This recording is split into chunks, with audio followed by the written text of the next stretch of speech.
Welcome to the Marketing Happy Hour podcast. I'm your host, Shelby McFarland, founder of The Marketing Broker. Join us as we dive into marketing tips, business insights, and creative strategies to help your brand stand out. Whether you're an entrepreneur or a marketing pro, grab your drink and let's make marketing fun and effective. This is the Marketing Happy Hour podcast. Let's get started. Hey y'all, what's up? It's Shelby here with the Marketing Happy Hour podcast. Thank you so much for tuning in again to listen and learn about marketing your small business in whatever industry that you are in. Today, we are going to talk about marketing techniques to stay away from as a new business. There's so many things out there, including things that I put out there about things you need to be doing as a small business, but there's not a lot about things you need to stay away from. So I thought, hey, let's talk about it today. Let's think about some stuff that I've done for my clients or I've done for myself, and I've learned my lesson, and I want you guys to learn your lesson or learn a lesson from me before actually making these mistakes yourself. So we're going to go through 10 things today, and we're going to talk about each one of them and maybe something that we can do instead of these things to stay away from. The first one is buying followers or engagement. Man, y'all, back in the day when social media came around for businesses and like Instagram and all that, we used to be able to buy followers, and yes, we still can do that. But the problem with that is the algorithms are too smart now. Instagram's too smart. Meta's too smart. They know that you are buying those followers. I actually have an example of this. Someone that I connected with a few years ago, well, I'll say a few, probably about 4 or 5 years ago. She asked me how she can get over 20,000 followers on her Instagram. And I said, honestly, like, it is a slow growth on Instagram because, you know, y'all know that I'm all about organic growth and all that. And she didn't like to hear that. So she was like, well, I found this way I can buy these followers and get over 20,000.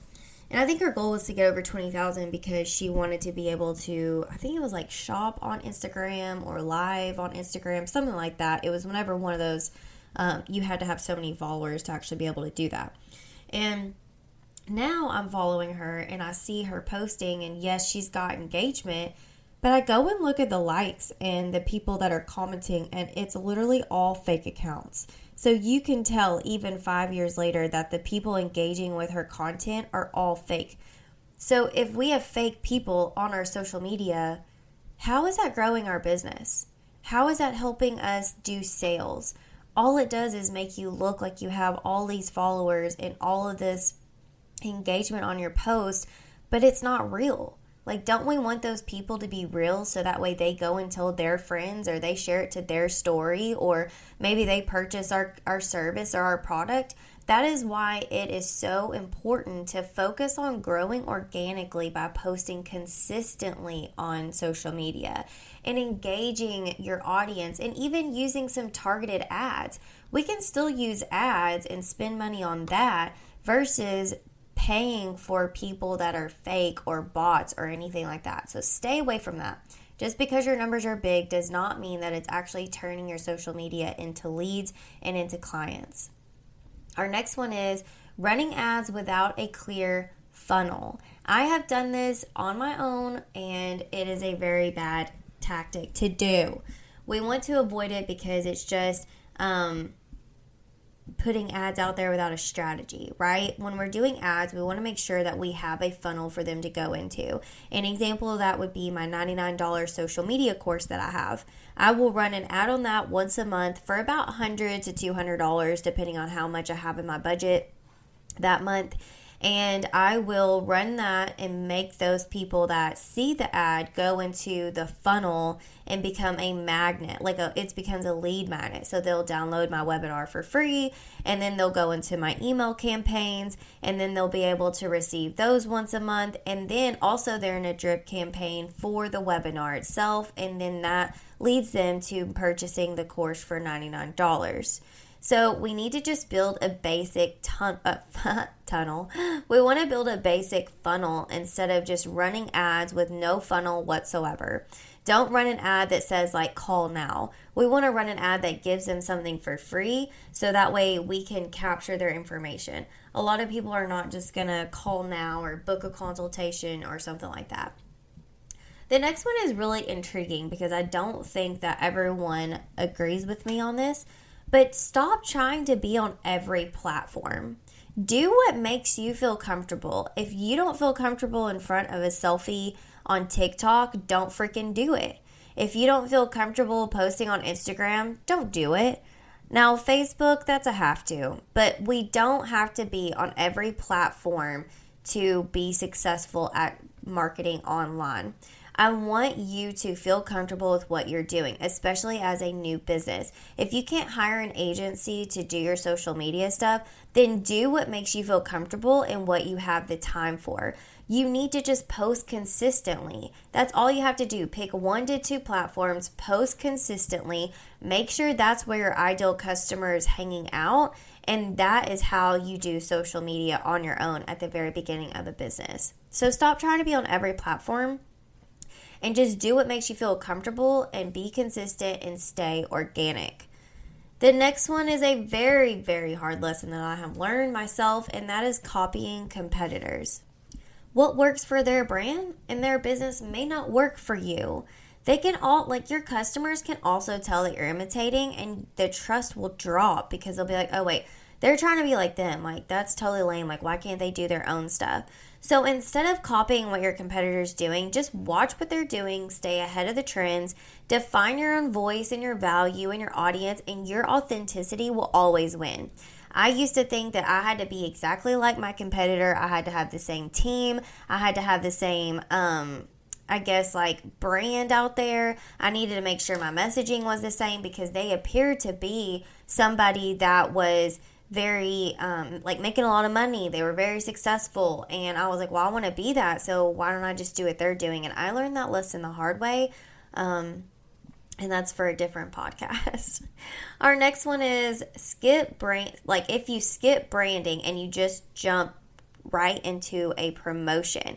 So when you have a new business, you need to define what your brand is. That's through your logo. That's through your voice. That's through your mission. It will set the tone for every marketing effort. No one's going to remember a generic business that just said, hey, we offer heating and air solutions, or hey, we build websites.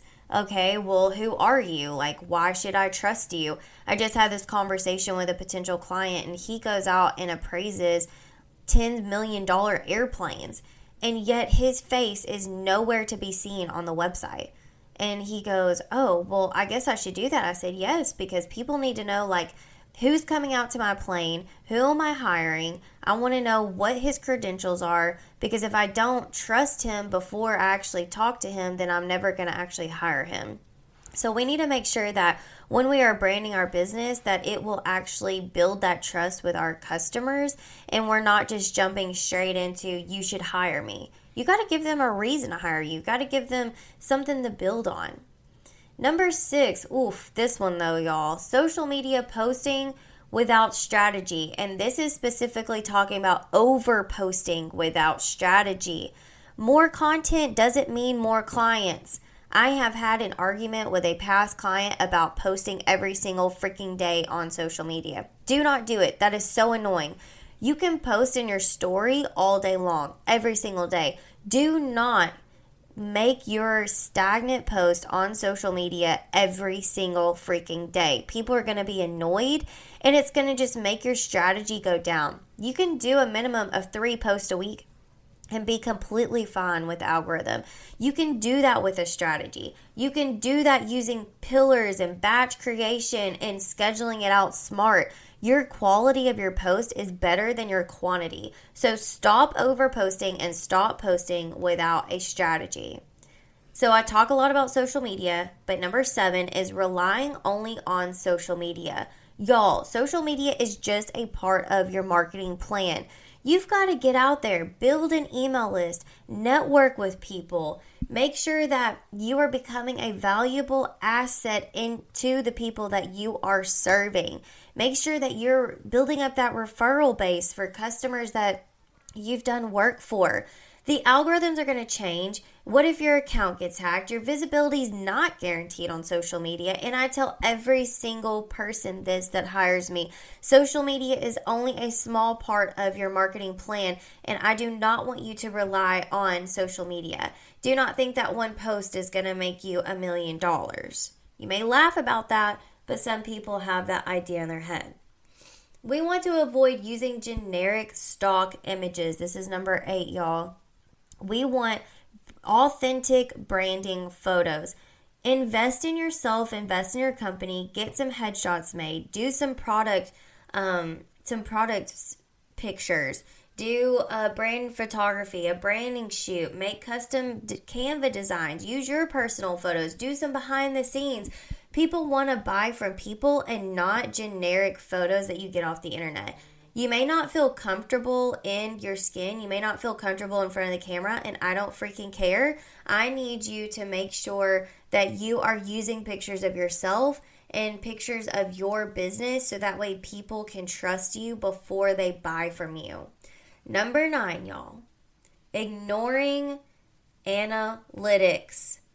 No, ignoring analytics is not a good thing. We want to make sure we look at our analytics every single month on every single platform, on every single marketing effort that we do. What's your website traffic? What's your social media? How's your ads going? How many people are opening your emails? Let your data guide your decisions about marketing so that way you know what to invest in the future.